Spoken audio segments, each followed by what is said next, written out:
Roland Martin Unfiltered, be sure to join our Bring the Funk fan club. Every dollar that you give to us supports our daily digital show. There's only one daily digital show out here that keeps it black and keep it real as Roland Martin Unfiltered. Support the Roland Martin Unfiltered daily digital show by going to RolandMartinUnfiltered.com. You can make this possible. And over the weekend, a 3-minute video of activist in Gary Chambers out of Baton Rouge, Louisiana went viral. Millions of people saw him snap it on Connie. Watch this. So I had intended to get up here and talk about how racist Robert E. Lee was, but I'm going to talk about you, Connie. Sitting over there shopping while we talking about Robert E. Lee. This is a picture of you shopping while we talking about racism and history in this country. Only white members of this board got up while we were up here talking too, because you don't give a damn, and it's clear. But I'm going to tell you what the slaves, my ancestors, said about Robert E. Lee, since you don't know history, sister. Let me tell you that they said when he got the plantation, after he got off the field where 27,000 people died at Gettysburg, Connie, Robert E. Lee was a brutal slave master. Not only did when he whooped the slaves, he said, lay it on them hard. After he said, lay it on them hard, he said, put brine on them so it'll burn them. That's what Robert E. Lee did. And you set your arrogant self in here and sit on there shopping while the pain and the hurt of the people of this community is on display, because you don't give a damn and you should resign. You should have resigned 2 years ago when you choked a white man in his house. You should have resigned 2 weeks ago when you got on TV and said foolishness. And you should walk out of here and resign and never come back, because you are the example of racism in this community. You are horrible. Now to the rest of the board. You have an obligation to the people of this community, and 81% of them are black. And do you need a Klan rally outside, Mr. Goday, before you end it? Because holding it up means that you put that building in jeopardy. You do, sir. Because all over the country, they're burning stuff down. And black folks in this city have stood with protesters. I ain't seen you elected officials out there with them, making sure that nothing goes south in Baton Rouge. It's been folks in this community who give a damn. Not just when it's comfortable, but every time. And 4 years ago, we came down here. Mr. Drake, they say you're a good man. Be a good man. Black folks say you're a good man. White folks say you're a good man. Your legacy is attached to tonight, brother. Your legacy. Now, let me say to the black members of the board, it's the most solidarity I've seen out of y'all in forever. Let's keep it at. Let's stand on this moving forward, because we don't need to apologize for Connie, Evelyn. She showed you who she was when she was... Oh, love it. He was calling for East Baton Rouge Parish School Board member Connie Bernard to apologize. She later did so, and she said, no, I wasn't shopping. There was a pop-up ad, and I was trying to figure out how to get rid of it. She lied because she was scrolling down on the ad. Gary Chambers is the publisher and advocate for the Rouge Collection. He joins us right now. Gary, you all up in Connie's ass. Well, brother, you know, sometimes that's what it requires. Well, the thing that gets me is she lying in her apology. She was scrolling down. She was scrolling down. She was shopping. She didn't want to hear none of that.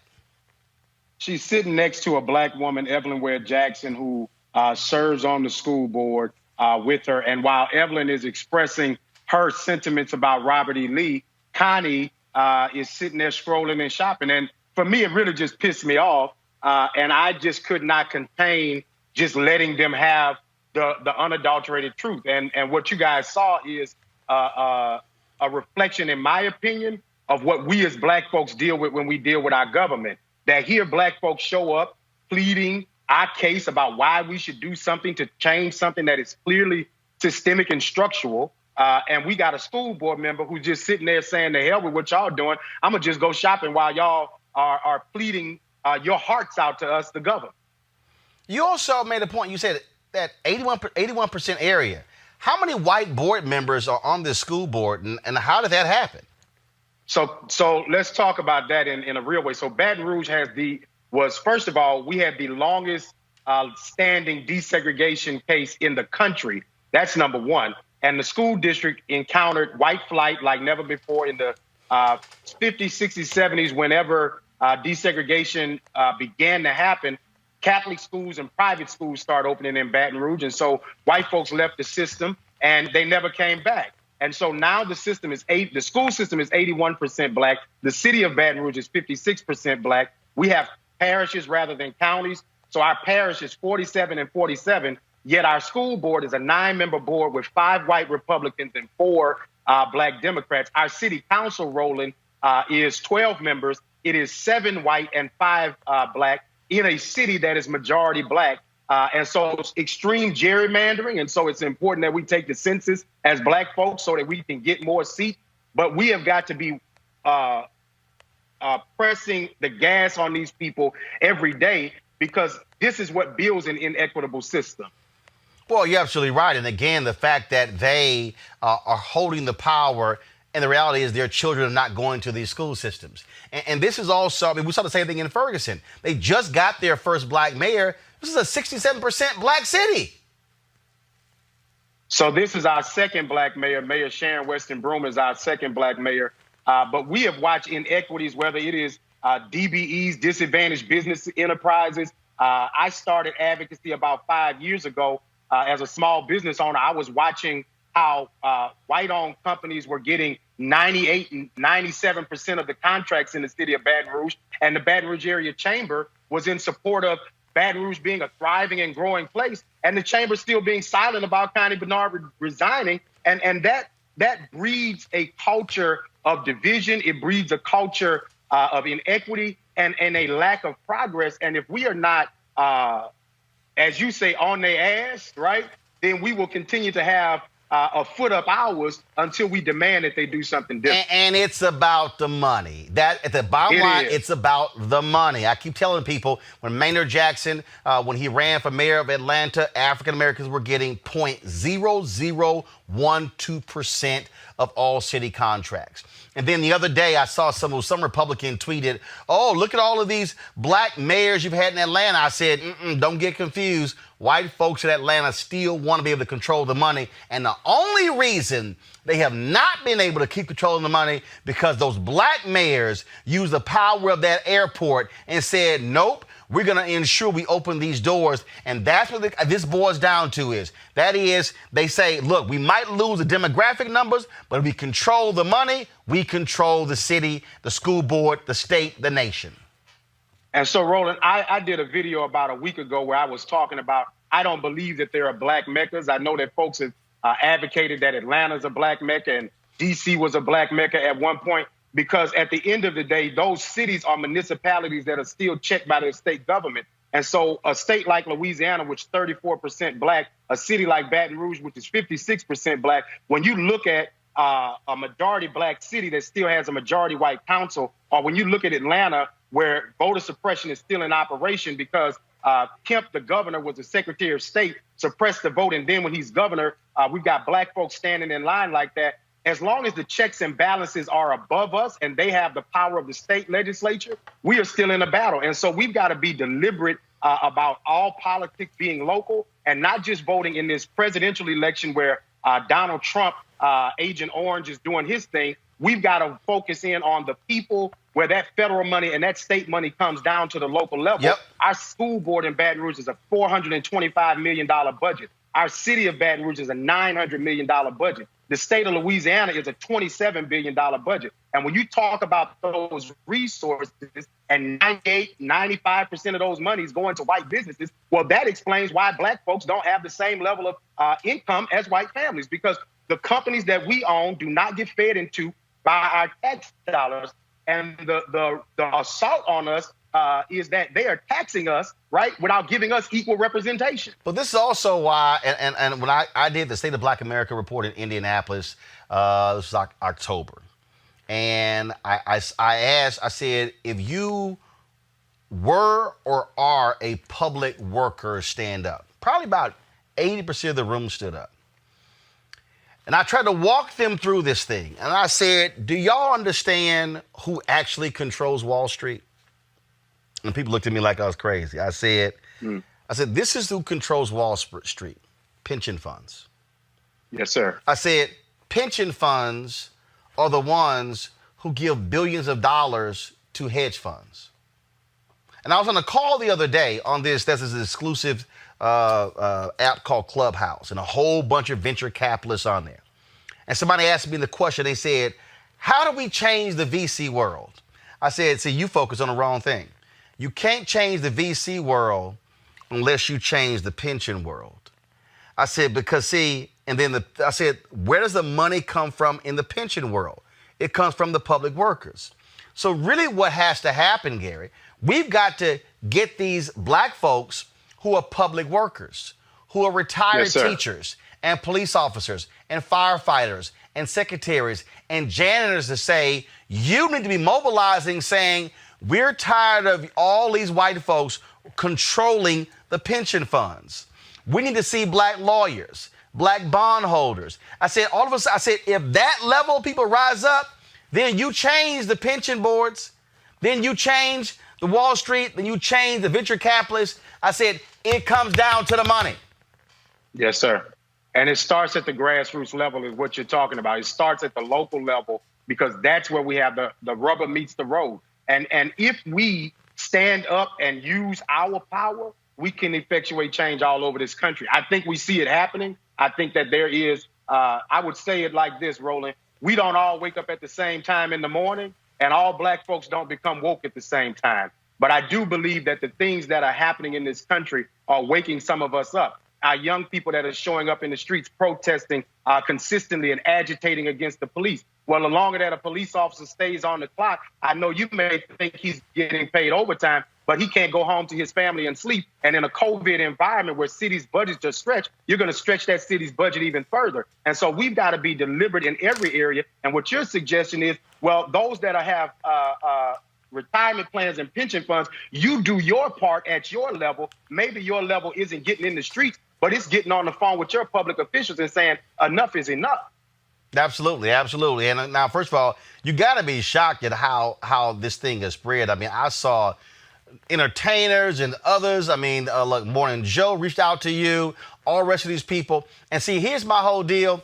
I'm glad those folks are posting those videos. But the reality is, I need them posting that kind of stuff every day, using their influence. And for the Morning Joes of the world to be calling folk like you on a regular basis versus having the Donnie Deutsches of the world saying the same bullshit he normally trickles out all the time. No, have real people who are on the ground speak. See, I ain't got a problem because the show is called Unfiltered. I appreciate it, brother. You know, I quoted Pimp C this morning on Morning Joe because, you know, we out here, they rapping about it and we out here paying the price. And everyday advocates all over the country are doing their part on the local level. And so when I saw the shout out from LeBron James, man, I had to go and check it out and find out was it real for myself. Somebody sent me the screenshot. I was like, this can't be real because folks like me on the local level, we don't get to have these types of conversations. Right. We're fighting this fight every day. And so if I could, I would just say to LeBron, to Miss Ava DuVernay, to all of those people, call me and let's have a conversation about how we mobilize your resources and your influence on a local level all over the country. 55% of black folks live in the Deep South. Let's take the South over and create a new Black South. I'm about that, but I think that we've got to realize that there are those of us who do this work on a grassroots level that can lean information in with those resources. And when we bring in every aspect of what we do as black folks, we already know we magical, but how are we going to be powerful with that magic? And what are we going to do? My homeboy Ryan Thompson has a quote. He says, we treat our entertainers and rappers like scholars and our scholars like entertainers. And until we get to the point where we treat our people in our community that do this work with the honor, and listen, I appreciate the love and support, brother. I am mobilizing right now because I want to go all over the Deep South and train new black leaders because what you see is the passion of young people. And it's no disrespect to those who came before, but some of them have stayed over their due. And I'm 34, Roland. I'm not going to be 70 fighting these same battles. And I'm going to have that same tenacity. But we got to pass this knowledge down because there's brothers like Cleve Dunn and Edmund Jordan in Baton Rouge who shared knowledge with me when I was 29 years old and said, hey, brother, you got this media platform, but you ain't doing nothing with it. Lean in for your people, right? And so I've been doing this for the last 5 years, but we can turn this up. The beauty of this moment is, I think, like I said, we don't all wake up at the same time, but I do that alarm clock is going off, brother. Well, I'll say this here. First of all, I saw Ava's tweet where she said, man, who is this brother? And then I went to your Twitter feed and I saw you were following me and your email was on there and I sent her your email. Wow, I appreciate that, brother. And so I met you at Essence a few years ago, and I'm definitely going to drop that picture. I know you meet a lot of people, but I've been a fan for years, brother, because you've been speaking truth to power in a way that many people don't appreciate. And for folks like me on the local level who need black folks to tell our stories, black man, I appreciate you and I love you to the moon for what you do. And I know that the reason you're not on CNN is because you are unapologetically black. And we as black folk got to say, Roland Martin is important to our culture. Roland Martin is important to our people. And we got to stand up with this black man because he's putting our platform out there where we can tell it without having to be sugarcoated. Roland, I put my Connie, go home Connie shirt on because I was coming on here with you because she got to go, baby. She got to go. Absolutely. She got to go. Absolutely. Well, I tell you what, when you talk about all the Karens of the world, and trust me, I think you about That's to add Karen Mama. You about to That's add, Karen Mama you about to add the Connies to the world. And y'all do me a favor. See, this is just so y'all know. See, I pay attention to everything. This is when I knew when I saw the video. Before Gary said a word, y'all play the video. Look at Gary's left hand. He had the pimp hand position. He knew he about to smack y'all. Play the look. Watch the left hand, right there, right there. See, right there. Look, see. I need y'all to see. I need y'all to see. Come on back. Y'all need to see. Y'all see what he did?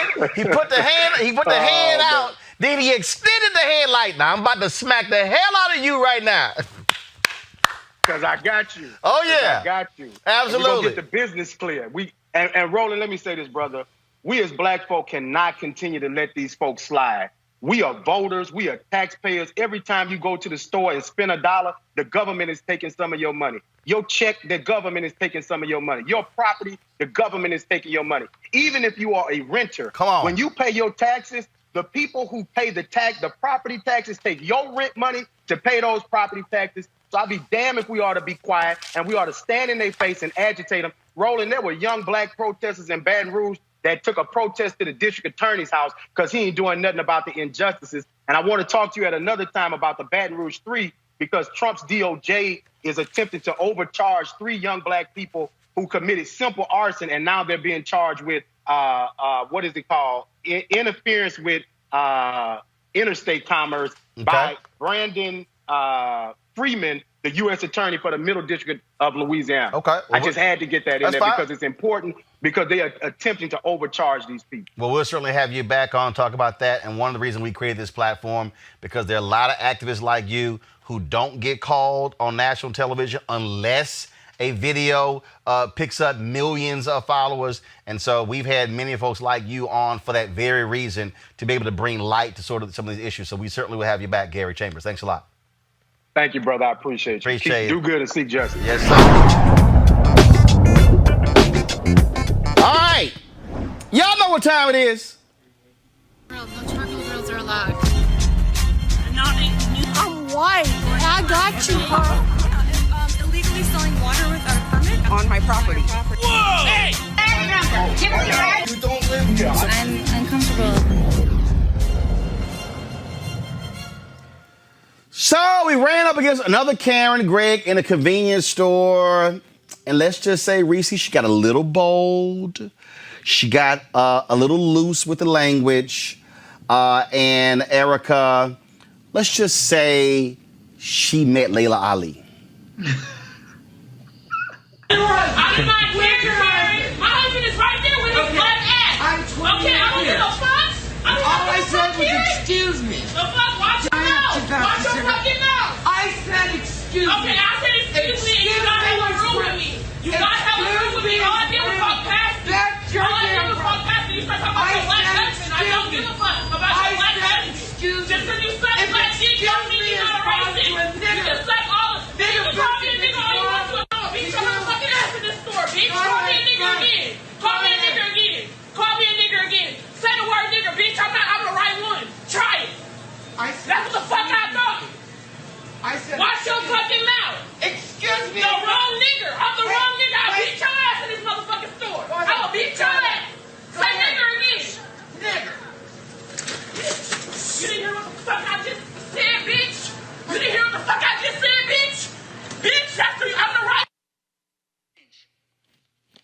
Let me go, ho.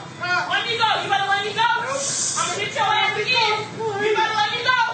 You better let me go, bitch. Hey, she's down. Let me go. I'm sorry to get in the middle, but she's down. Let me go. Let me go. Let me go. Let me go. Let me go. Keep calling me a nigger. Let me go. The fuck? Weird ass bitch. I come to this bitch all the time. Bitch, I'm the right one. Call 911 and tell them. Call 911 and tell them, Reese.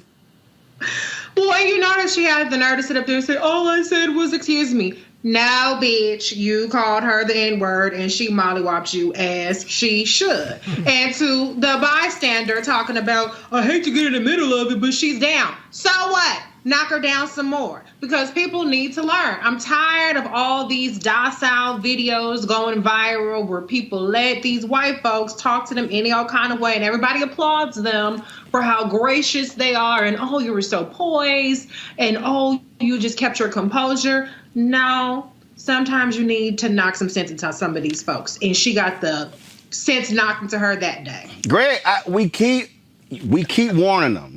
Y'all gonna run up against the wrong one, and it ain't gonna end well. Brother, in July 1919, Claude McKay published his poem, If We Must Die, Let Us Nobly Die. And when she says, call 911 and tell them, she's saying, you crossed the threshold where I don't even care about any consequences. Call whoever you want. And like you said, like we've been saying now for years at this point, you've been running crazy ass white people.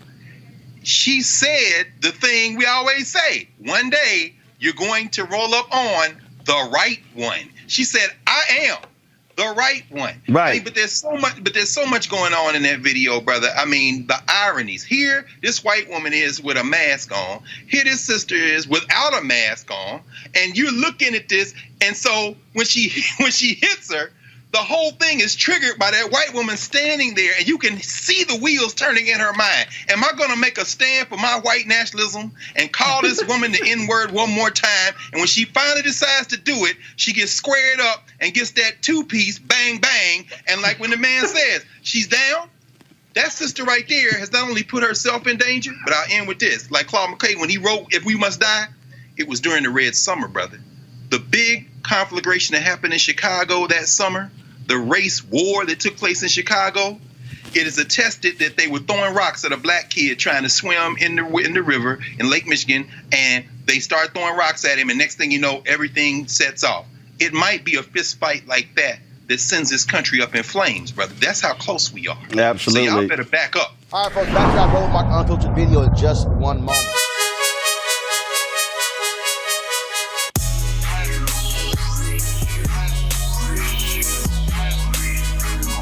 All right, fam, the folks at Seek.com, founded by Mary Spiel, a sister, of course. She is the inventor, the creator of these devices, this virtual reality headset right here. You saw it in the video there. And also the 360-degree 4D headphones. You can actually get these with a discount because they partner with us at Roland Martin Unfiltered. Right here, here's the code, RMVIP2020, RMVIP2020. First of all, folks, the headsets are phenomenal. The headphones are absolutely phenomenal.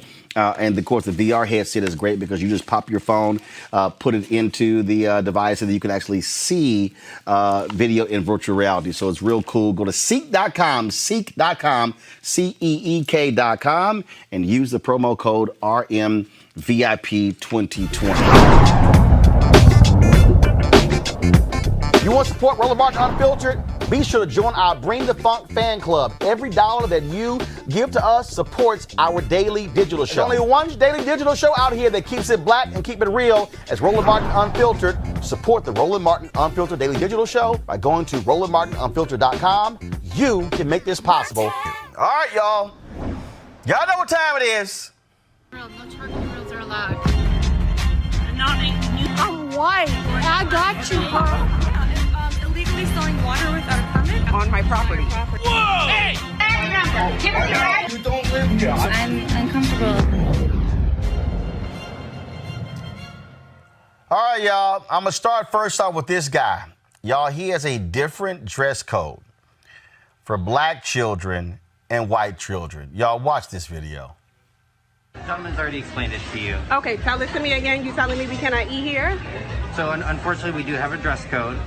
If you have some non-athletic shorts. But that white kid out there can eat here with his tennis shoes on and his athletic shirt. So we allow tennis shoes, but not athletic shorts and t-shirts. He has on you telling me that's not an athletic shirt? Not that one, but you telling me that little boy who just ate here does not have on an athletic shirt? I'm sorry. I would love for you to be able to come back and eat here. So you telling me my son can't eat here because he has on athletic stuff? No, just the shorts. It is part of our dress code. We try to enforce So it's only his shorts? Only the shorts can't be athletic? The shorts and the t-shirt, yes. But the little boy has on an athletic, the little white kid that just sat out there had on an athletic tennis shoes and an athletic shirt. I understand that you're upset. If there's No, it's not that I'm upset. The little boy out there had on athletic, you telling me it's no athletic wear. The little boy out there had on athletic tennis shoes and an athletic shirt. So why does he get to wear athletic wear and my son can't? I would love for you to be able to come back. Do you live close enough for your son to change? No, I don't. I just want to know why it's different for my son. I understand how you feel. I don't want you to sympathize with me. I just want you to tell me why it's different for my son. I'm not looking for sympathy. I'm just asking you why it's different for my son. I understand. Then that little kid that was out there with athletic tennis shoes and... The t-shirt that the little kid was wearing, we don't consider that to be athletic t-shirt. Why? Honestly, I did not get a good look, but it looked like a regular t-shirt. I have a video. Do you want to see it? If you would like to show it to me, I'm happy to look, but I do have to...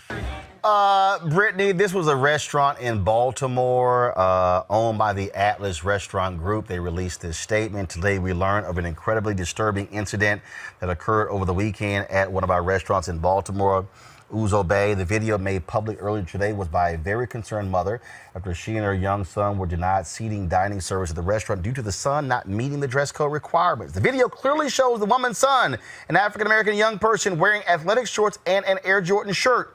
The video also shows a Caucasian youth dressed similarly who was permitted to dine in the restaurant. This should never have happened. The manager seen in the video has been placed on indefinite leave.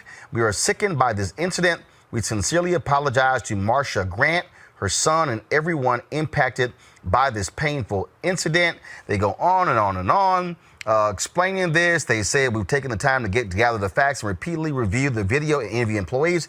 As a result, we immediately revised our dress code policy so the children 12 years old and younger who are accompanied by an adult will not be subject to a dress code at any Atlas property. We have addressed the issue with all managers and key staff at all properties and have spoken to many stakeholders who have contacted us. Last line, we know we failed in this instance and sincerely hope to be afforded the opportunity to meet with Marsha Grant and her son, who both deserve better. We are so tired. I mean, the interesting thing is this is just one of those moments that was caught on camera, and she had, a white youth that she was able to prove, that this is unequal and this is not fair. But how many times do we not have our cameras readily available? Or how many times do we know we saw someone walk in the back of the restaurant that has on the same attire, but we're being denied access? These things happen in restaurants. It happens at nightclubs.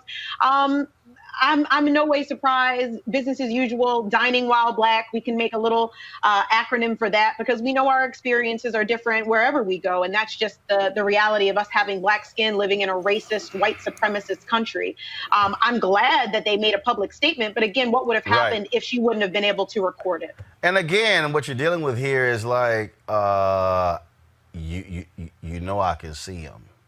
Like, he's right there. Oh, no. That's not an athletic shirt. That's a T-shirt. That's not an athletic shirt. Okay.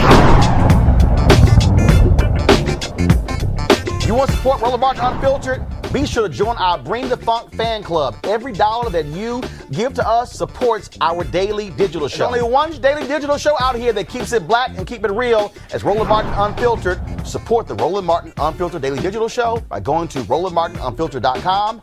You can make this possible. Folks, I came across this video. Y'all know I don't waste no time watching Fox News. But I came across this video. Shannon Watts, of course, who is a huge advocate for gun rights. I mean, huge advocate for gun control.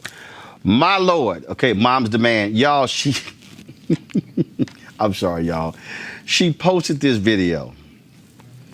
And when I say I absolutely cracked up laughing, you know, we always talk about what happened when the planters rode with those long rifles in Sacramento in the state capitol.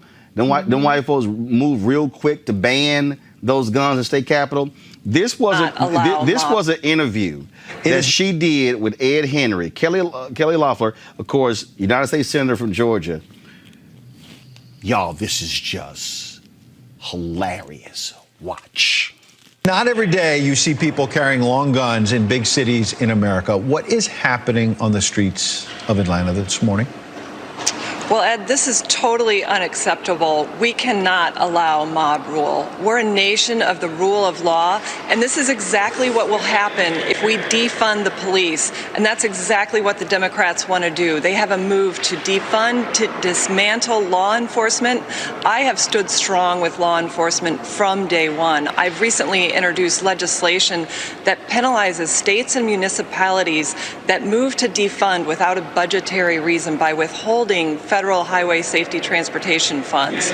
So I stand strong with law enforcement. We need to bring the Justice Act to the floor. We need to have that debate. Our country expects us to do that. I'll get to that bill in a moment. But in the meantime, when you've got people with 12-gauge shotguns saying, we're keeping the police out, you know, what in the world do you do about that? It has to make people wonder at a time when we keep hearing about sick calls in the Atlanta Police Department, some police officers not wanting to come to work because they don't think local officials have their backs.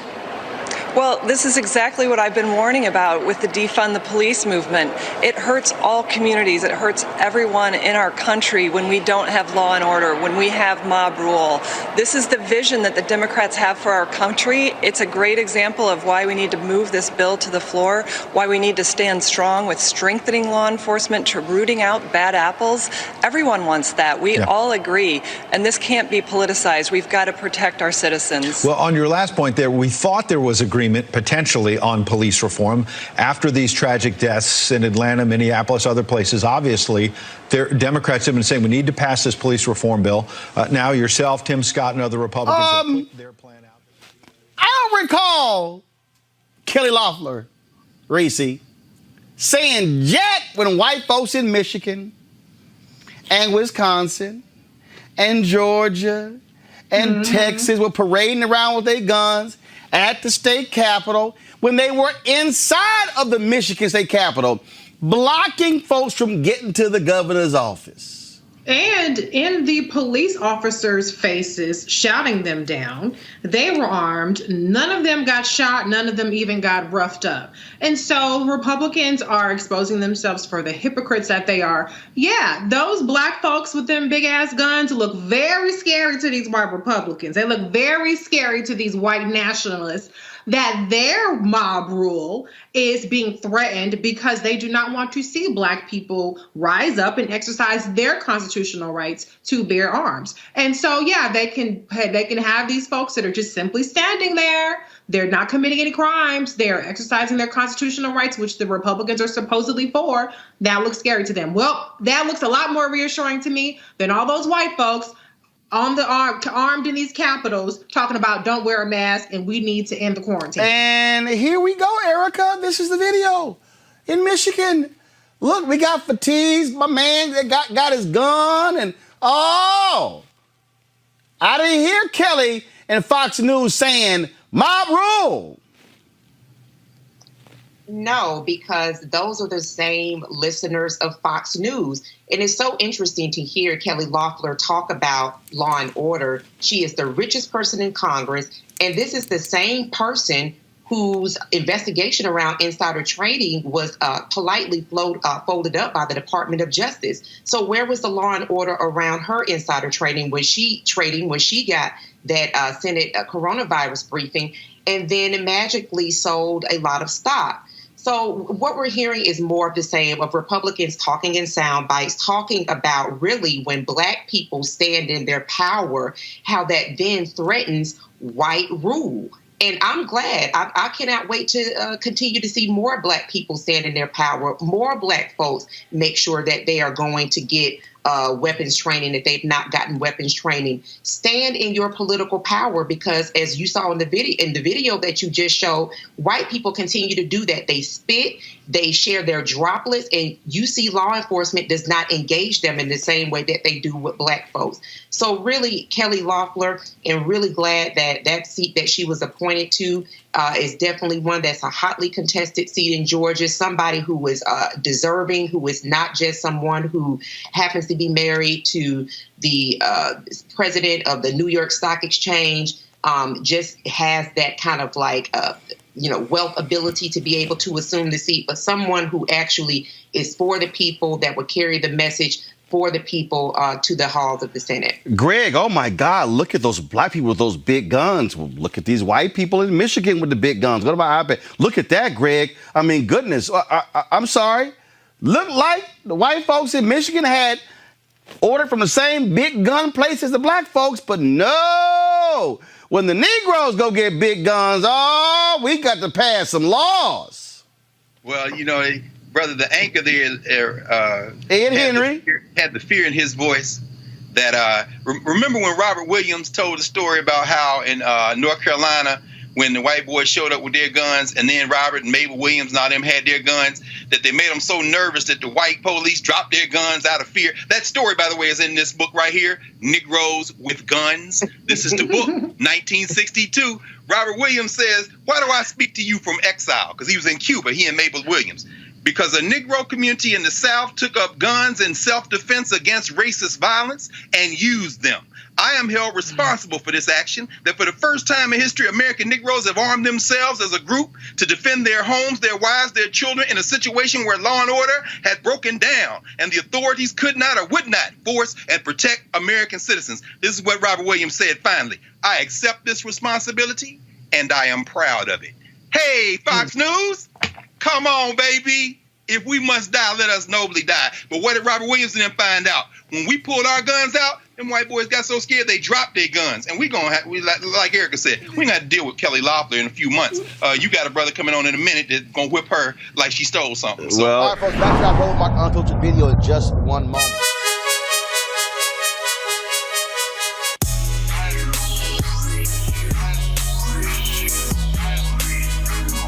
All right, fam, the folks at Seek.com, founded by Mary Spio, a sister, of course. She is the inventor, the creator of these devices, this virtual reality headset right here. You saw it in the video there. And also these 360-degree 4D headphones. You can actually get these with a discount because they partner with us at Roland Martin Unfiltered. Right here, here's the code, RMVIP2020, RMVIP2020. First of all, folks, the headsets are phenomenal. The headphones are absolutely phenomenal. And, of course, the VR headset is great because you just pop your phone, put it into the device, and you can actually see video in virtual reality. So it's real cool. Go to Seek.com, Seek.com, CEEK.com, and use the promo code RMVIP2020. One of the cops, of course, who was involved in the death of George Floyd, who's out on bail, actually was shopping this weekend. And there was a woman who ran to him. Let's just say she wasn't too happy to see him shopping. Press play. What's your name? Oh, yeah, that's me. It is you. Mm-hmm. So you're out of prison. Yes. And you're comfortably shopping in Cub Foods. As if you didn't do anything. I wouldn't call it comfortably. I'd just say getting necessities or helping. I don't think you should have that right. I don't even think you should be out on bail. I can understand. I mean, how does it feel? I'm sorry you feel that way. No, you're not sorry. Like, you're literally outside here comfortably as if you didn't kill that man. Did you think that people weren't going to recognize you? Honestly, did you? You don't have the right to be here.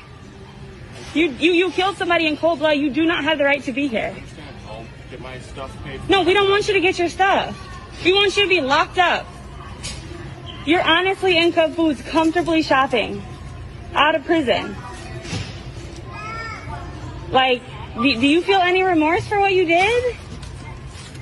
Do you? I'm just gonna grab my stuff. This is the officer who was let out of jail today for shooting George Floyd. Or, I'm sorry, suffocating him. You're not going to be able to comfortably go around Minnesota like this. I pulled up the picture. I knew it was One you. more minute. It's just like, he was there when they were killing him. And it's just like, this is crazy that you're here just thinking everything's okay. I mean, you don't want to apologize. You don't want to say anything. Like, no. Because this video is going to be on the internet. Yeah, he has the nerve to literally come outside thinking that we don't know what he looks like. How dare you? You're not going to be able to comfortably live in Minnesota after this, or anywhere. And you will be going back to jail. Trust. Trust. Yeah, he bailed out. How'd you get the money? How'd you get the money? And you're lucky that they don't have your address.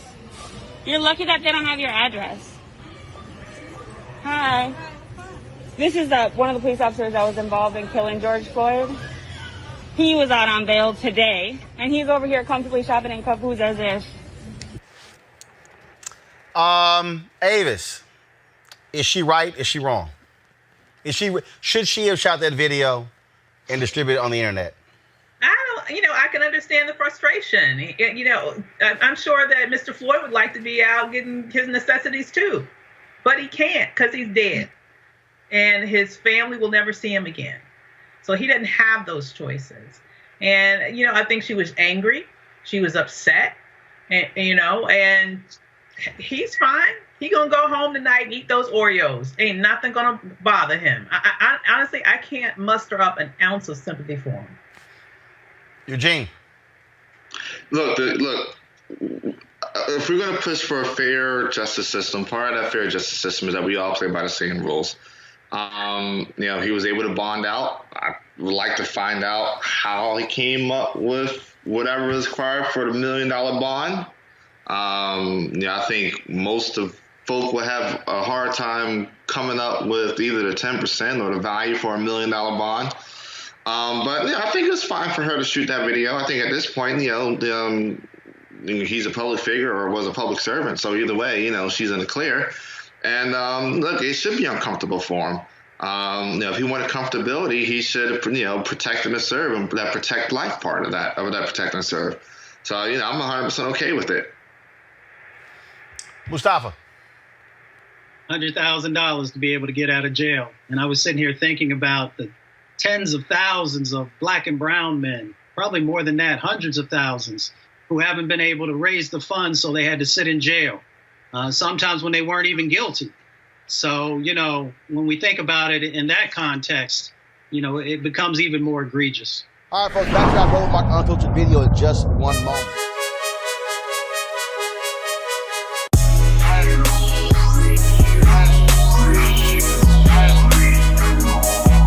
Look at Seek.com with a partnership with them. Where, of course, Mary Spiel, she's the founder of Seek.com. She is the inventor of these 360-degree 4D headphones. Unbelievable sound. Folks, you can use this for gaming. You can also, of course, with music, videos, you name it. And so what's great about this is that the sound actually, so when you're listening, it literally travels all around your head as opposed to normal headphones. And so I really, really do like these listening to music. Like I say, they have a microphone that you can attach to it, but you can use this when you're playing video games. And so they have a partnership with them. So if you want to buy these headphones, you go to Seek.com, but use this promo code RMVIP2020. RMVIP2020 to actually join.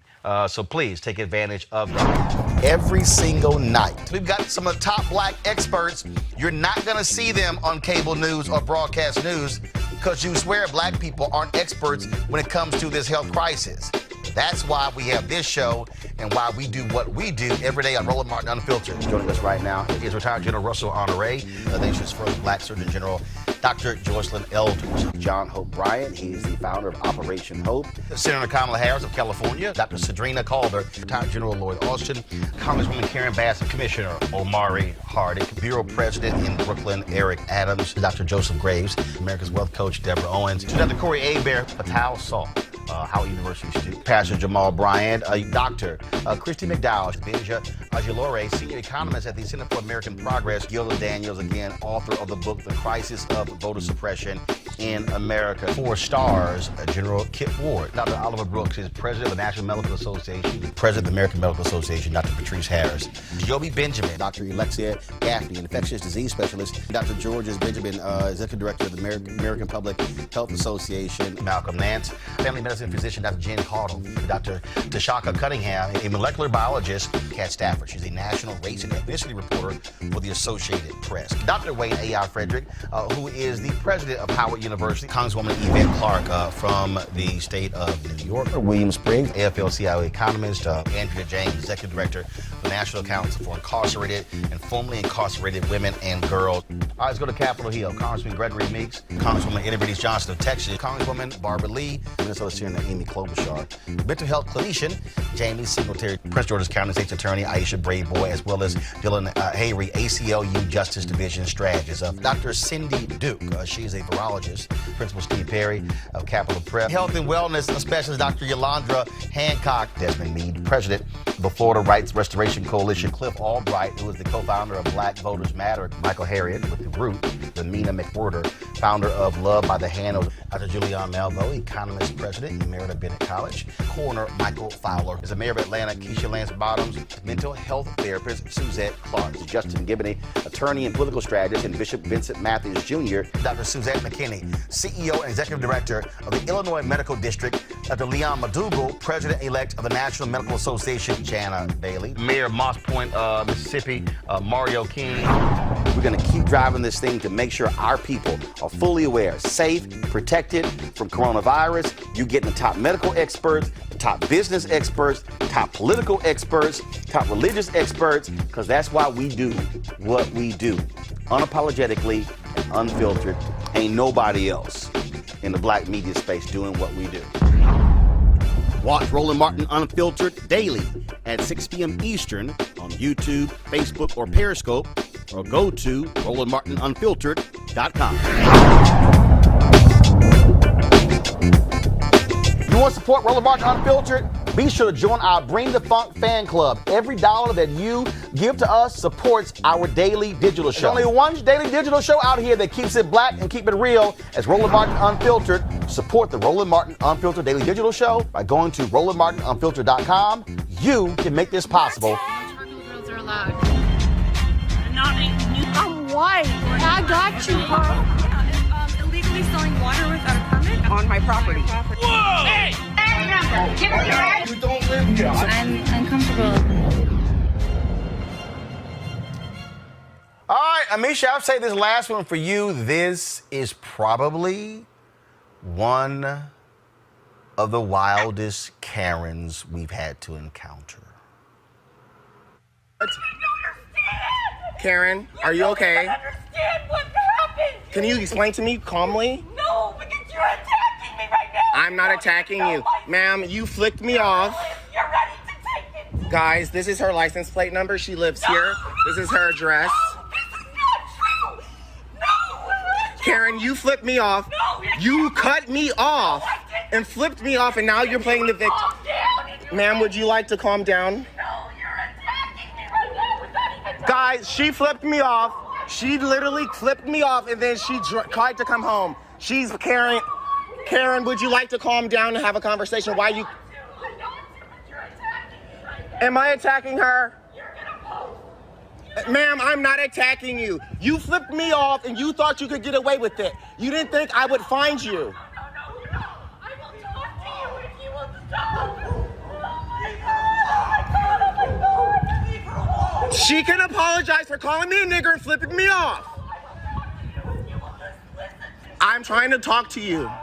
My name is Carlos. Would you like to speak to me? This is what we get. Ma'am, why are you sitting here crying? What have I done to you? Ma'am, what have I done to you? You're gonna ruin my life and you don't even know me. So you can go around the city and flip people off and cut me off. So you didn't flip me off. Ma'am, I'm trying to let you talk. Do you know her?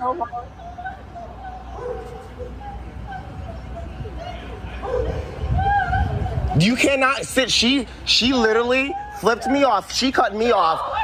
I have it on camera. She flipped me off 3 blocks away, and then she slammed on her brakes. I have it on my Instagram. And then I got on my car and I was like, ma'am, why are you following me? Why? She literally followed me. So then I followed her back home. And I said, ma'am, why are you harassing me? Ma'am, listen for about what?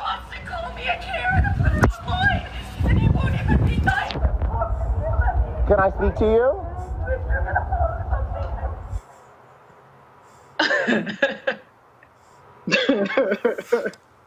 You're going to ruin my life and you don't even know me. See, Amisha, I keep trying to tell these white folk, y'all might want to stop acting a fool. Now, she did all that screaming, covered up a license plate. Boo, you've gone viral. You've gone viral. But again, there are these people who think they can call us the N-word, treat us like crap, but when they get hit with this is the great equalizer. And I'm sorry, I have absolutely no compassion for her. She wasn't bothered by anything except the fact that this was going to be released. If she was so worried, she would not have cut this man off, called him the N-word, followed him, because this was, in his iteration, he was following her back. She was more afraid of being identified and outed for exactly what she did than she was bothered by her own activities. Then she gets down in the fetal position and starts wailing and acting like she was so afraid as though this man was charging at her or beating her or something. He's standing many yards back and recording. At the end of the day, it frustrates me that there are a lot of white people who are more afraid of a camera being shown after they've committed said racist acts than they are of committing said racist acts to begin with. And I'm thankful. I'm thankful that the veil of the camera today has been lifted and that corporations, businesses, friends and neighbors and everyone else is paying attention to people for doing their everyday white racist things. And again, I'll just keep trying to explain to these people, Brittany. If y'all go out there acting a fool, your ass might be featured in crazy ass white people segment. Listen, sure will. And that's on them. I mean, I love Amisha's point. At the end of the day, she didn't care about what she did. She didn't care about being the racist Karen that she was. She cared that she was about to get caught. She was going to go viral and she potentially could lose her job. That's all she cared about. And I've never seen anything like that. Was an adult throwing a full-on tantrum. That man was nowhere near her. And the scary part is, let the wrong person have been there or let him not got it on camera. The way that she was wailing, if the police showed up, we know how that goes. Scary times. Pola can't, but did y'all miss the part where she said, I have a black husband? Y'all missed that part? Yes, I missed that. Oh, wow. Y'all got to pay attention, y'all. She said, in her wailing, I have a black husband. No.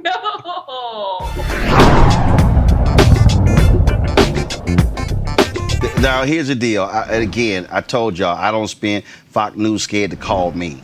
They ain't gonna call me. Okay, I ain't the right kind of black.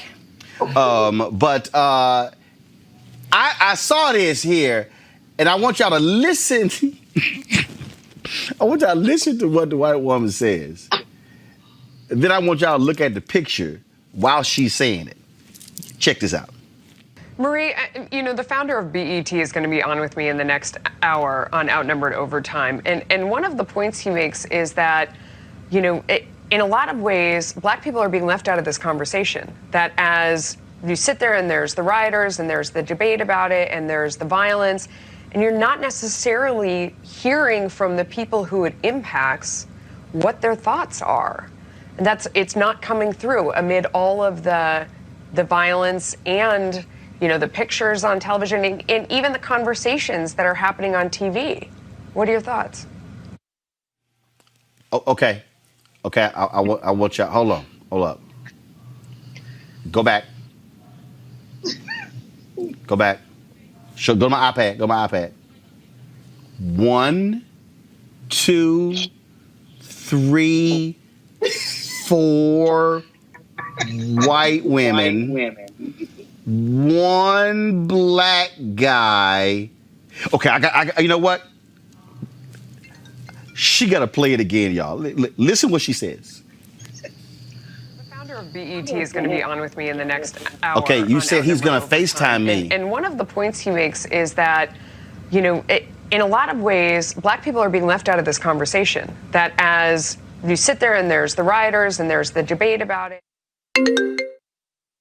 there's the violence, and you're not necessarily hearing from the people who it impacts what their thoughts are. And it's not coming through amid all of the violence and, the pictures on television and even the conversations that are happening on TV. What are your thoughts? Right there. Go back. 1, 2, 3, 4 white women. But y'all about to hear who gets to answer that question first. Watch this. In many communities, that conversation is happening, and it's including a diverse cross, section of Americans and of. So, I'm sorry, the black guy didn't get the question first. The black guy didn't get. Here's what gets me with this one, Greg. Fox News, y'all part of the problem. Y'all ain't having black people on talking about it because y'all are focused on the protesters and the rioters and the looters because you're not having real dialogue. Not on Sean Hannity, not on Laura Ingraham, not on Shannon Bream, not on Tucker Carlson, not on Martha McCallum, not on Brett Baier, none of these shows. But the fact that she literally asked that question with 1 black dude on the panel, and he didn't even get the black question. Well, Roland, it's funny. There are a lot of people who watch Roland Martin Unfiltered who are not black. But like August Wilson said, I don't write my plays for a black audience or a white audience. I write my plays out of the black experience. And then it resonates with people where they are. You are bringing the news and information out of our experience, and it resonates with people where they are. What they don't understand at Fox, and for that matter in commercial news, entertainment, media generally, is that by not including us in the conversation really, they are deluding themselves. Remember how Invisible Man opens Ralph Ellison's novel where the white dude gets beat up by the protagonist in the novel, but the guy still can't see him because he's denied his humanity for so long, he thinks nobody beat him up. When this thing is crumbling all around you and you continue to engage in this kind of foolishness like what you just saw, when it falls apart in your face, there will be nobody in this country who will be more shocked than those who were deluded into thinking they were dealing with reality by watching Fox instead of Roland Martin Unfiltered. All they doing is hurting themselves in the long run, brother. Like, oh my God, I can't believe this, Reese. I mean, black people aren't being heard. Like, they're not being heard. What do you think, Becky? And y'all don't want to hear from us, which is why you're watching Fox News, which is why you have a panel full of white women to, what is it, black-splain or is it white-splain? When white people are explaining how black people feel to other white people. Whatever it is, it's completely ridiculous. And Brother Man was giving, the eyebrow raise, but that's where you got to jump in a little bit. Come on, man. You got to be like, speaking of black people, what did Kamala Harris say on the debate stage? As the only black person on the stage, I would like to have a comment. That's where he needed to jump in. And No, Reese, I got you there. Because guess what? He tried. Okay. Go to the iPad, please. nobody gets held responsible. So that's pretty convenient. Okay. That Of course, sounds like a great way to do it. Of course, Yes, of course it's an organization. Of course it has a hierarchy. When corporations say they support the organization, they're not giving the money to random people on the street. They're giving the money to these organizations that do have particular policy positions. In this case, I actually just want to applaud this individual for being honest about his aims. He made a comparison that Marie Harf also made during this show, that sometimes you need to do violent revolution to overthrow things you don't like. You know, comparing George Washington to Saddam Hussein, and that it's therefore okay to tear down both of their statues. I did but not he was being very compare honest George about, Washington to Saddam Hussein, Molly. Hang on, let her finish. That's ridiculous. Right. Well, I didn't make that comparison. The claim and I'm is not that gonna let it's her okay. say it. Hang on, let her finish, Marie. Go ahead, Molly. The claim is that it's okay to tear down statues, which this week have included George Washington and Abraham Lincoln and other people like that, and abolitionists, because it's just like what we did when we did a regime change war in Iraq, where we helped people tear down statues of Saddam Hussein. And I'm just making the point that that's what this individual is saying as well. He's saying that this is a corrupt and systematically evil and racist country, and that there needs to be a destruction of our constitutional system of government to accomplish his political aims. That's actually what Black Lives Matter has been saying the whole time, and it's why the group is not universally loved outside of, corporations and mainstream media because of these things that they say. And it's not just political. The group also says that they call for the destruction of the norm, that it is best for children to be raised by their mother and father in a married, family. That is actually one of the most important things that I think people should be thinking about, because being raised in a two-parent home by your parents is actually the best thing that can be done to keep you from having bad educational outcomes. If you're raised by your married parents, you graduate high school, you have an increased likelihood of going to college, you're less likely to be addicted to drugs, you're less likely to be incarcerated. There are a lot of good and healthy outcomes associated with being raised by married parents. And that's the one thing that nobody seems to be talking about in this discussion, even though it would be the most important thing if we actually cared about the lives of Black people and other people in this country. The problem is, although Molly, I compared Confederate generals to Saddam Hussein, and for you to say that I compared George Washington to Saddam Hussein is disgraceful, Molly. I'm sorry. That is completely unacceptable and inappropriate. And it's not what I did. What Melissa was saying earlier is hang on. Newsom was that he really devolve into a shouting fest here. Let's leave it there. He could have. Brother man could have done more than that. I don't care what you say, Roland. He could have said, as the only Black person. And the white lady was going to shut him down anyway. But at least, come on, brother man. You're going to be on Fox, have some dignity. But I'm not going to blame his lack of dignity and his lack of willingness to stand up completely on him, because obviously Fox News is a white nationalist channel. And, But he works there. That's that dude, Lawrence, whatever his name is. Oh, I don't know him. I've never seen him. He's out of Texas. He don't be saying nothing. But but again, the thing is, Black people, they can't speak, and the Black dude can't speak. Well, they can speak, brother. I mean, like you said, in that previous thing. In fact, I reached for it while we were over here. Here's another one. This is Nicholas Johnson's book. You might have to put this in Roland's book club. Negroes and the Gun. If y'all can see that, the Black we tradition see it. of arms. Yes, sir. Black people speak. It's just that white people don't listen to their peril. That's why they're looking around now like, well, where did this come from? What do you mean? We've been saying this all along. If you don't listen to us, you'll suffer the consequences. We're not going to be the one that suffers the consequences. So if the brother wants to get his check, be quiet, kind of jump in there. And like you said, the optic of it says everything. There are no white men there. You are surrounded by white women. If you can't, to Reese's point, if you can't say anything then, that's all right, brother. Because this conversation we're having every night on Roland Martin Unfiltered, this is where the conversation is. So when the thing blows up, I guess he'll probably find his voice then at that point. That's probably when he'll find it. And at that point, it'll be too late. All right, folks, back to our Roland Martin Unfiltered video in just one moment.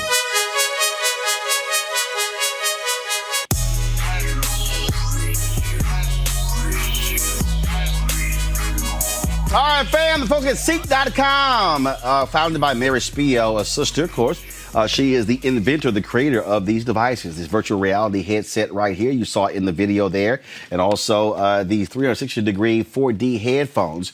You can actually get these with a discount because they partner with us at Roland Martin Unfiltered. Right here, here's the code, RMVIP2020, RMVIP2020. First of all, folks, the headsets are phenomenal. The headphones are absolutely phenomenal. And of course, the VR headset is great because you just pop your phone, put it into the device, and then you can actually see video in virtual reality. So it's real cool. Go to seek.com, seek.com, and use the promo code RMVIP2020.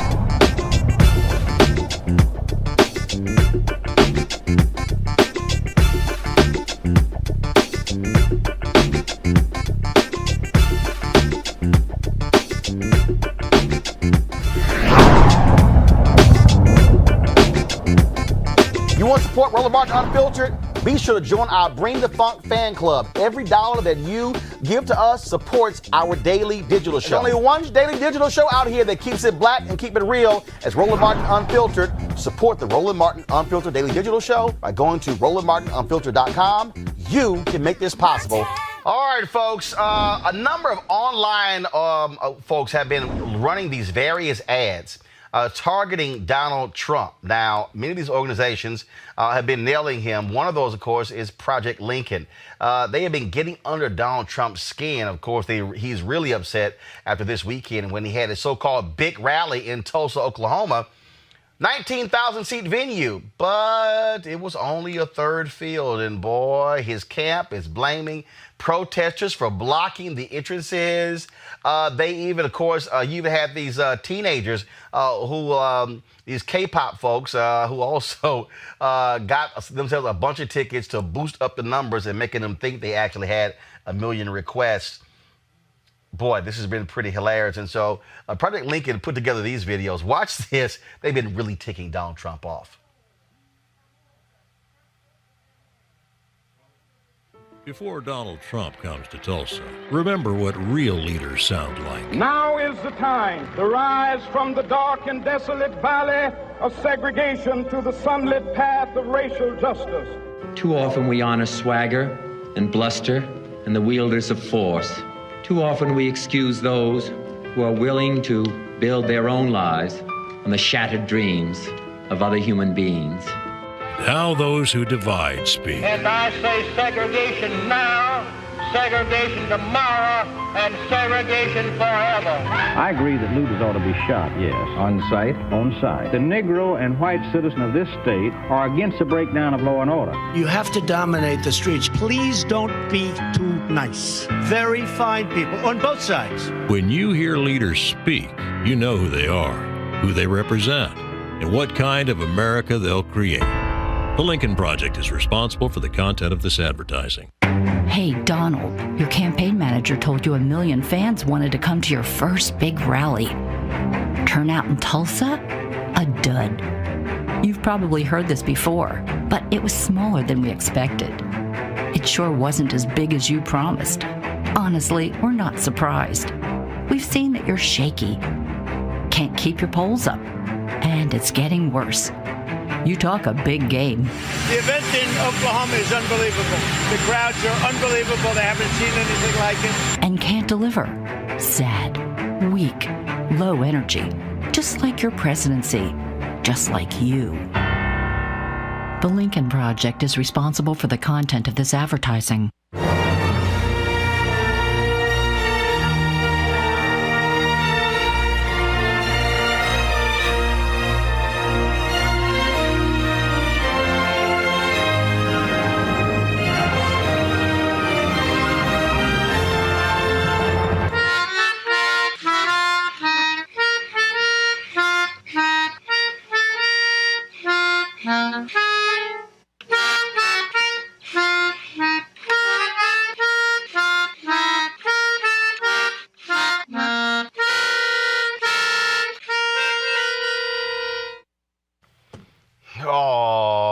isn't he so sad? Joining us right now is John Weaver, one of the founders of Project Lincoln. John, glad to have you here.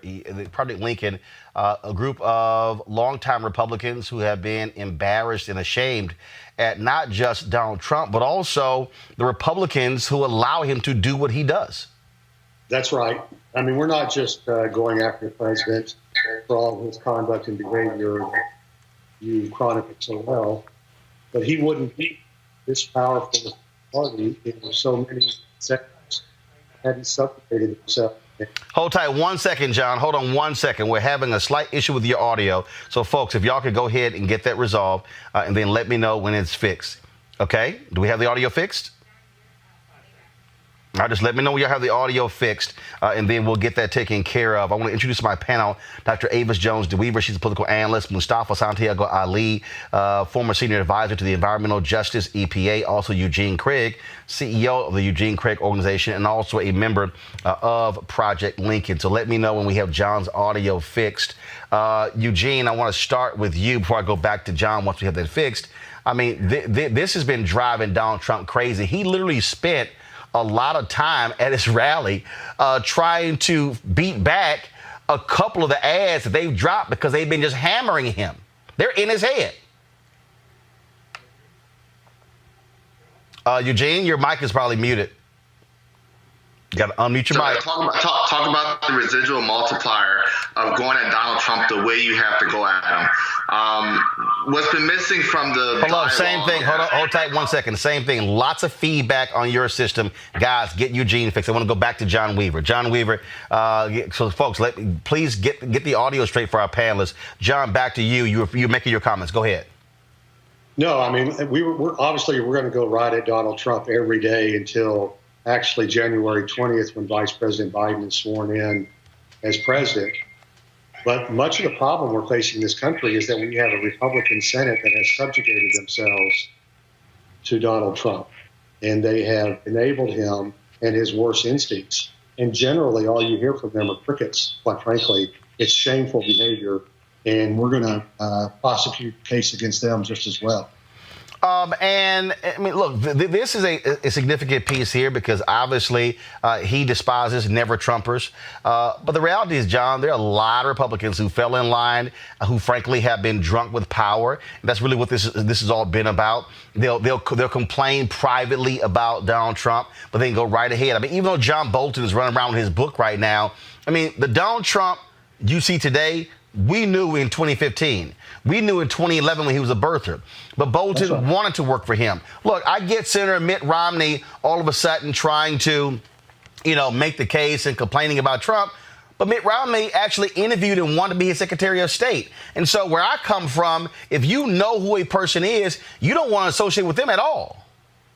Well, look, Roland, I was watching the SEC Nation the other day, and I forget who said this, but if someone tells you who they are, believe them. Don't try to convince yourself that that there's somebody else. And like you, I fought against Donald Trump since he first arrived on the political scene. And I knew he was a racist and a fraud and a jerk. And unfortunately, I think partly out of careerism and cowardice, the Republican Party rolled over for him. He only wanted to rent it. He treats the Republican Party like it's a rented car. And they still subjugate themselves to him.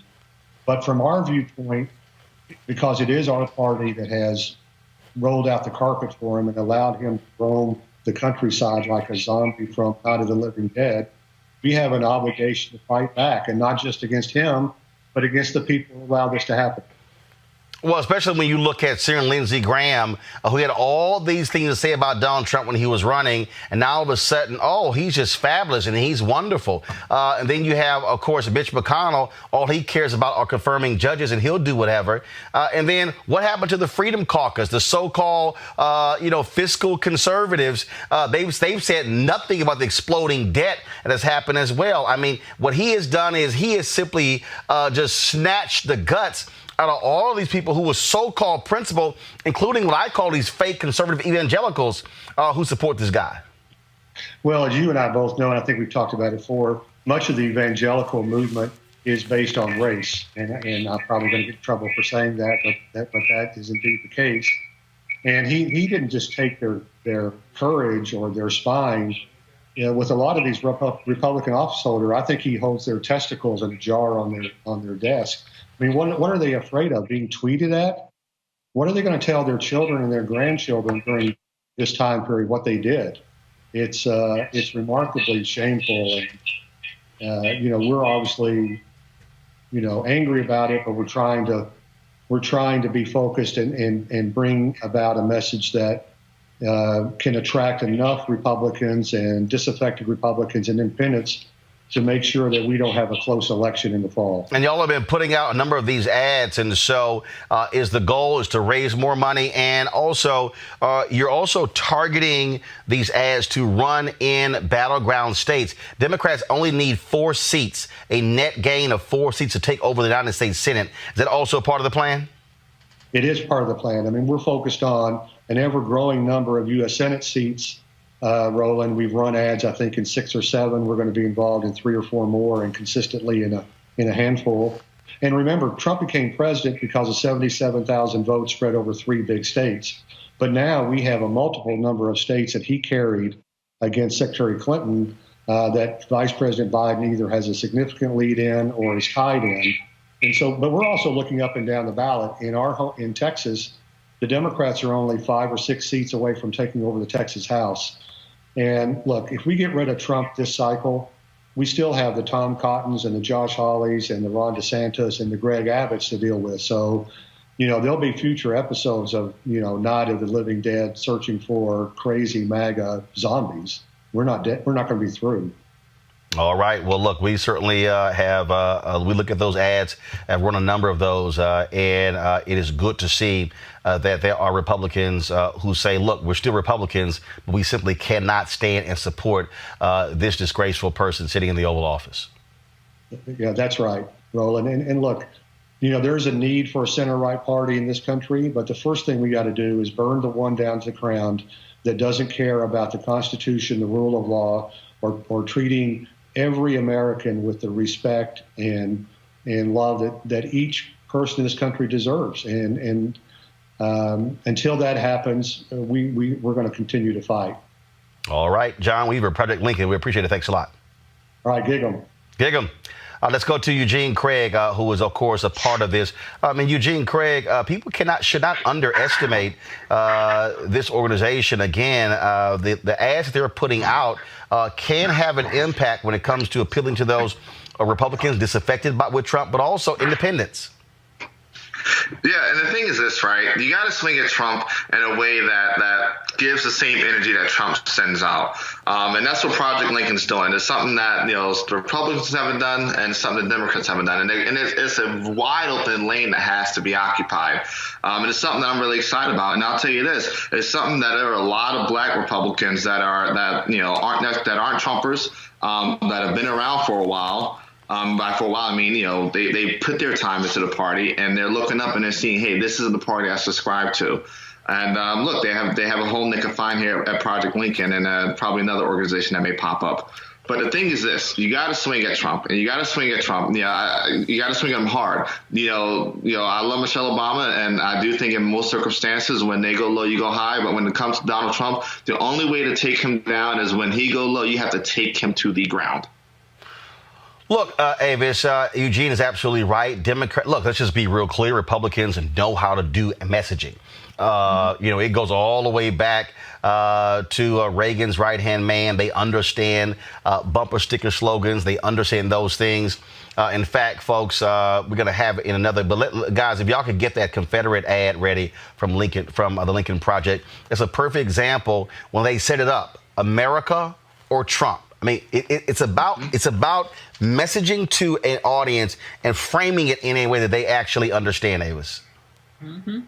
It absolutely is. I have to say, I love the Lincoln Project. I'm like their biggest fans. I'm already looking for the next commercial to come out, specifically because of not only how they frame and how clear and stark their messaging is, but they understand the importance of visual. They understand the importance of innuendo. If you look at, for example, the particular ad that one of the ones that you showed just a few minutes ago, where they are talking about him coming back home after the Tulsa rally, and they're, making references, quite frankly, to his manhood being less than what one might have thought, given his vocalizing about it. I mean, they are directly not just attacking him as a politician, as a president, but they're attacking his manhood. Why do I like that? I like that because I agree with what Eugene says. You have to hit this person the way he hits. You have to take him down. You have to really just get at his self-esteem, in essence. I mean, you got to play rough. You got to play hard. And the thing is, the Democrats, why are we we're what, about 48 hours away from the Tulsa event, and I've not heard anything from the Democratic Party about that. But Mustafa, that's not Democrats. I mean, look, let's just cut to the chase. Democrats want to play nice. Democrats want to do things in a fair way. That's what they do. They also, yeah, you're absolutely right. I mean, these folks put that thing together. Matter of fact, they've dropped 2 ads in 48 hours, okay? 2 of those ads we ran, the first one ran before Tulsa. The other 2 ran after Tulsa. That's how you have to be in the news cycle. You have to be quick. You have to respond quickly. And you're absolutely right, Mustafa. I don't understand why I'm not seeing these ads come from the DNC. I don't understand. I mean, first of all, the Biden campaign, they've been very good with their ads, but you need other entities. What about all these damn progressive organizations, all the millions and millions and millions that they're spending, okay? Where's their rapid response ads where they're able to go viral online when you're talking about 6 and 8 and 10 and 15 million folks watching them? And so, thank goodness the Lincoln Project. Now, look, again, folks, the rally is, are they Republicans? Yes. At the end of the day, look, some folks who were your enemy last week could be your enemy this week, because if you've got a like-minded enemy, fine, you both take them out, and then you can fight with them next year, but you take this one out right now. But yeah, Democrats had better understand, forget that Michelle Obama stuff, when they go low, we go high. No, when they go low, you go lower. Yeah, way too many Democrats, they're sort of like they're Grey Poupon instead of keeping it real and keeping it gully. I mean, if that's what, Trump wants to get down with, folks got to get down with him the exact same way. And as you said, it's got to come from multiple directions. It's amazing. You got hundreds of millions of dollars that go into campaigns. And when you don't see folks effectively creating messaging, and you don't even have to frame a different narrative, Trump gives you everything you need to show that his policies and his actions in many instances are lethargic. Some people might say impotent in some ways to go with the flow from the Lincoln Project. So we just got to make sure that people are getting focused and that is coming from multiple storytellers, because you need that so that it reaches different audiences and they see themselves not only reflected in the impacts that have been happening, but also reflected in how change can actually happen. In fact, we put together, folks, a compilation video of different groups that have been targeting Donald Trump. Watch this. Nobody respects women more than I do. Do you have any questions? I have 2 questions. No, it's okay. Next, please. But you called on me. I love women. I cherish women. She's shocked that I picked her. I'm not thinking, Mr. That's President. okay. I know you're not thinking. You never do. I'm sorry? I have great respect for women. What a stupid question. But I watch you a lot. You ask a lot of stupid questions. The way he treats the female reporters is different. Sit down. You know you're a fake. You know that. Caitlin Collins was banned from a late afternoon press event because the White House didn't like a question she asked the president. Women! I love the women. April Ryan. You talk about somebody that's a loser. You're so disgraceful. That's a racist question. Keep your voice down. I'm not responding to you. I'm talking to this gentleman. The way he reacts is different, and I think it's time to say so. What is the secret of your success? The president was given or inherited a large portion of his father's real estate fortune, worth at least $413 million today. 9 out of 10 people don't like what they do. They go from job to job, ultimately becoming nothing. You'll absolutely love Trump steaks. The 3 Atlantic City casinos filed for Chapter 11 bankruptcy protection. 2 years after it opened, the company was history. It never made a profit. Trump University was fraudulent. His family's charity accused of misusing funds. Shakespeare said, never follow an empty wagon up here. Never follow an empty wagon. Because nothing ever falls off.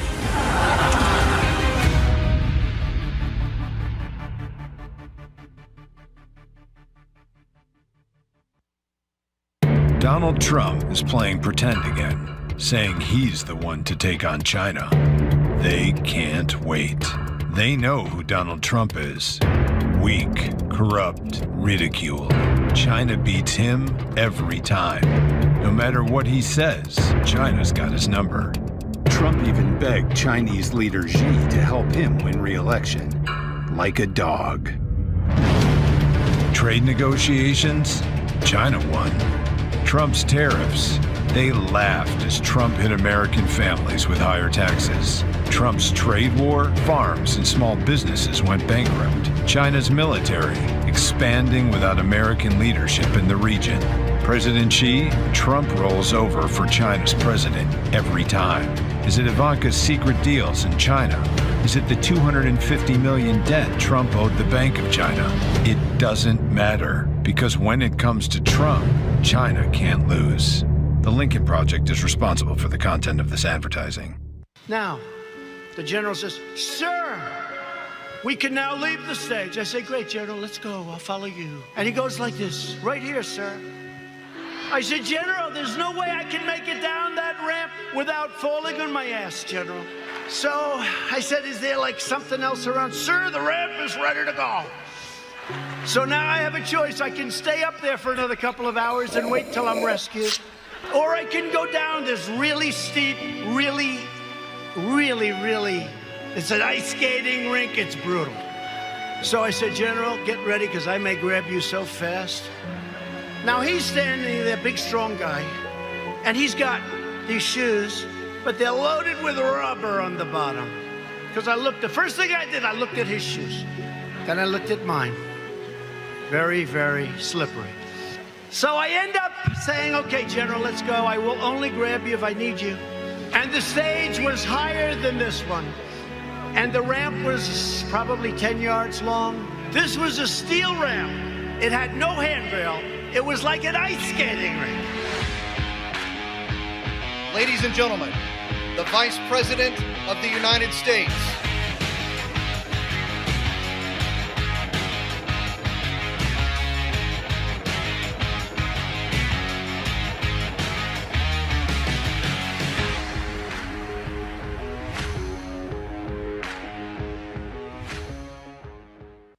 The men who followed this flag 150 years ago knew what it meant. Treason against their country. The death of the United States. America defeated the men who followed that flag. Those with honor surrendered and cast it aside forever. So why does it keep showing up today at events supporting Donald Trump? And why does he call the folks who carry it very fine people? I think there's blame on both sides, but you also had people that were very fine people. What does it say that they're all in for Trump? What does it say that he won't condemn a flag of hate, division, and losers? Will not replace us! For us, it says this is a time for choosing America or Trump.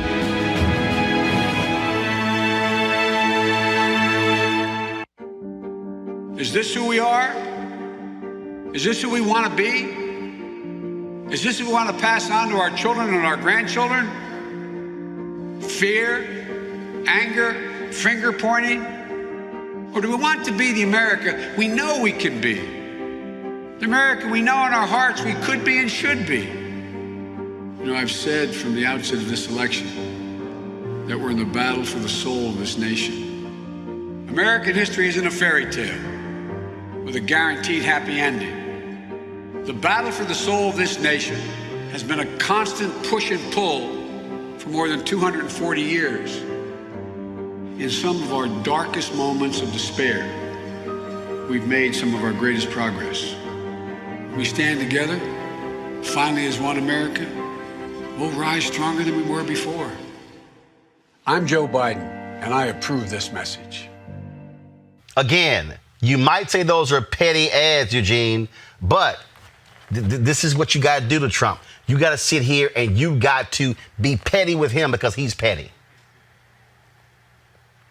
How the earlier season of Game of Thrones was. Anybody can get it at any time for anything. That's how Trump operates, and that's how you have to operate with him. You can't, I said, we said it back during the election cycle. You cannot, the issue with everybody that ran against Trump, Republican and Democrat, is that they were trying to be presidential while he was trying to be a street fighter. The only way you can do it with a street fighter is by being a street fighter. Sometimes you got to knock him the hell out. And that's what you got to do with Trump. You got to stab him up. You got to cut him up. You got to shank him up. And that's the only way you'll beat him. This election is going to be won on the margins. And that's what black folk and non-black voters. It's going to be one of the margins. And ads like this is how you increase that margin. It's how you lock in voters early. It's how you make sure black men don't, decide that, 10, 15% of them don't decide that they want to go and vote for Trump because they're reminded, hey, this guy is not just a closet racist, an overt racist. All right, folks, back to our Roland Martin Unfiltered video in just one moment.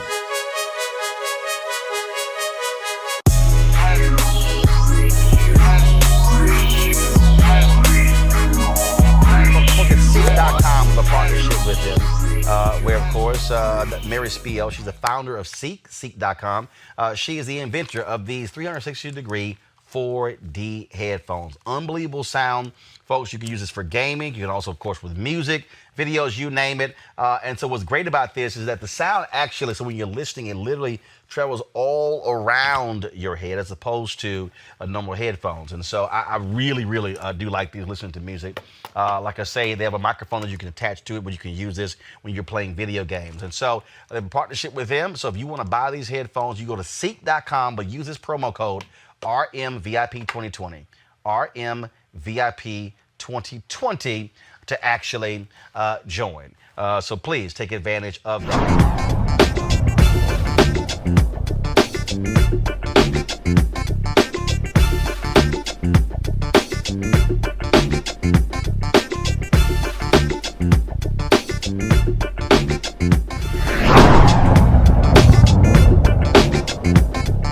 Check out Roland Martin Unfiltered, youtube.com/Roland S. Martin. And subscribe to our YouTube channel. There's only one daily digital show out here that keeps it black and keep it real. It's Roland Martin Unfiltered. See that name right there?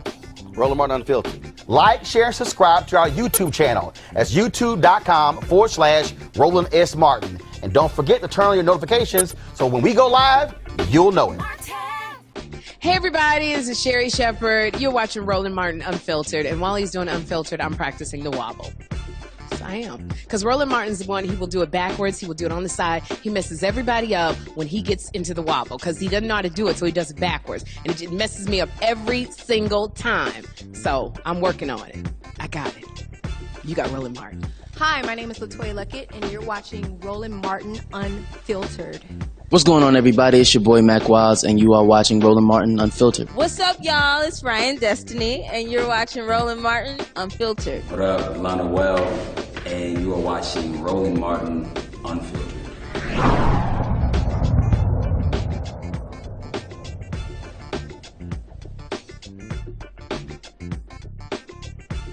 You want to support Roland Martin Unfiltered? Be sure to join our Bring the Funk fan club. Every dollar that you give to us supports our daily digital show. There's only one daily digital show out here that keeps it black and keep it real. It's Roland Martin Unfiltered. Support the Roland Martin Unfiltered daily digital show by going to RolandMartinUnfiltered.com. Our goal is to get 20,000 of our fans contributing $50 each for the whole year. You can make this possible. RolandMartinUnfiltered.com.